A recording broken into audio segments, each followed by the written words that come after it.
Complete Edu. It's all about learning. Hello students, I welcome you on the Complete Edu e-learning platform. I Ramesh Kodara, your social study teacher.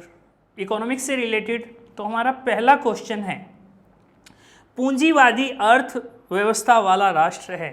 देखो हमारे यहाँ पे दो तरह की व्यवस्था, एक है सोशलिस्ट और दूसरा है कैपिटलिस्ट। तो हमारे समाजवाद और पूंजीवाद दो तरह के हैं, तो हम पूंजीवाद के बारे में जानेंगे। तो पूंजीवाद क्या है? वो जो समाजवाद के विरोध में है। पूंजीवाद कहता है कि पैसा ही सब कुछ है। तो ये किसने लागू किया था? ये यानी कि रशिया है इसके अंदर ऑप्शन, चाइना है, जापान है, बुल्गारिया है।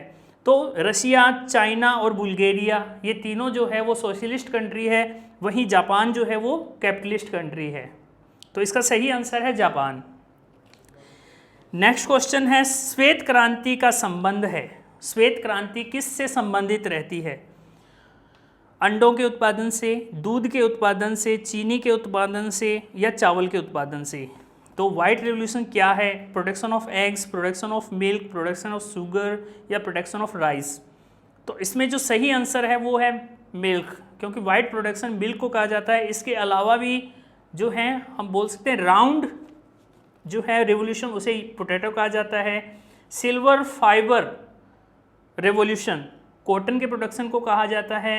येलो रेवोल्यूशन ऑयल सीड यानी कि तेलीय जो भी पदार्थ होते हैं उनको बोला जाता है। पिंक प्रोडक्शन ड्रग को कहा जाता है। गोल्ड रेवोल्यूशन हॉर्टिकल्चर या हनी को कहा जाता है। गोल्डन फाइबर रेवोल्यूशन जूट को कहा जाता है। ब्लैक रेवोल्यूशन पेट्रोलियम को कहा जाता है। ब्लू रेवोल्यूशन फिश को कहा जाता है। ब्राउन रेवोल्यूशन लेदर और कोकोआ को कहा जाता है। ग्रे रेवोल्यूशन फर्टिलाइजर्स को और ग्रीन रेवोल्यूशन एग्रीकल्चर को। तो ये डिफरेंट नेम हैं जो क्वेश्चन आ सकते हैं। उसके बाद नेक्स्ट क्वेश्चन है, the institution calculating national income of India. तो जो नेशनल इनकम है, ग्रोस इनकम है, वो जीडीपी है, वो कौन काउंट करता है? तो ये है सेंट्रल स्टैटिकल ऑर्गेनाइजेशन। इसके अलावा हमारे पास ऑप्शन है फाइनेंशियल कमीशन, सेंट्रल बैंक और नीति आयोग। तो हमारा सही ऑप्शन है सेंट्रल स्टैटिकल ऑर्गेनाइजेशन, जो नेशनल इनकम को कैलकुलेट करती है, राष्ट्रीय आय को कैलकुलेट करती है। उसके बाद नेक्स्ट हमारा क्वेश्चन है, the world trade organisation was established on. World trade organisation कब एस्टेब्लिश हुई थी?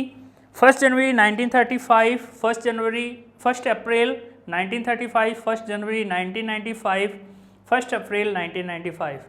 तो ये जो सही ऑप्शन है इसका है 1 जनवरी 1995। लेकिन इसका जो वास्तव में जो ये बनी थी 1948 के अंदर, जिसको GATT बोला जाता था, गेट बोला जाता था। इसका पूरा नाम है general agreement of tariff and trade. तो उसके बाद इसे WTO 1995 में कहा गया। ये मई 1948 में बनी थी। इसे WTO वर्ल्ड ट्रेड ऑर्गेनाइजेशन इसे 1995 में 1 जनवरी को कहा गया। और इसका जो 50th एनिवर्सरी जिनेवा के अंदर 1998 मई के अंदर मनाई गई, यानी कि तब ये 50 साल की, इसने अपने 50 साल पूरे किए थे। नेक्स्ट हमारा क्वेश्चन है, the reason of inflation in India is. मुद्रास्फीति के कारण क्या है? किस वजह से हमारी जो मुद्रास्फीति है वो अच्छी हो रही है, उच्च दर किस वजह से प्राप्त कर रही है? कृषि उत्पादन में तेज वृद्धि, औद्योगिक उत्पादन में तेज वृद्धि, सार्वजनिक व्यय का निम्न स्तर, सार्वजनिक व्यय का उच्च स्तर। तो जो मुद्रास्फीति होती है, जो इन्फ्लेशन होती है, उसकी वजह होती है लोगों के लाइफस्टाइल में अच्छा या उसमें उच्च होना, या उनकी लाइफस्टाइल में बहुत ज़्यादा अच्छी तरक्की करना। तो इसमें हमारे पास आता है high level of public expenditure. Next है institutional source of credit is. किससे हम पैसा लेते हैं वो इंस्टीट्यूशनल है, यानी कि जिसे रिजर्व बैंक मानता है। इसमें है money lender, self helping group, commercial bank और ट्रेडर्स। तो इसमें हमारे पास हमें पता होना चाहिए कि कौन सा जो है वो सही तरीका है। मनी लेंडर्स साहूकार से पैसा लेना, सेल्फ हेल्पिंग ग्रुप कोई ग्रुप बना के उससे पैसा लेना या किसी व्यापारी से पैसा लेना, ये नहीं होता है। इसमें सही ऑप्शन है बैंक, कि हम किसी कमर्शियल बैंक से जो पैसा लेते हैं वही जो है एक कह सकते हैं कि संस्थागत स्रोत है पैसे का। नेक्स्ट क्वेश्चन है हमारे पास, in India case of good more than 1 crore of rupees can be filled by the consumer इन।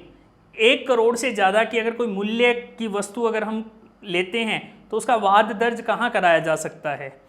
तो इसमें हमारे पास है block form, district form, state commission and national consumer protection commission. तो यहाँ पे हमारे पास 4 ऑप्शन है। पहला है ब्लॉक फॉरम, सेकंड है डिस्ट्रिक्ट फॉर्म, थर्ड है हमारे पास स्टेट कमीशन,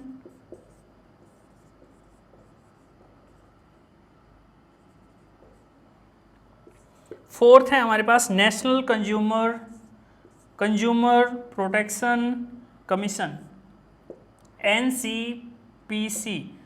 ठीक है, तो इसको हमें जानने के लिए देखना होगा कि कितने पैसे तक हम उसमें रख सकते हैं, कितने पैसे तक का कहाँ हम वाद दर कर सकते हैं।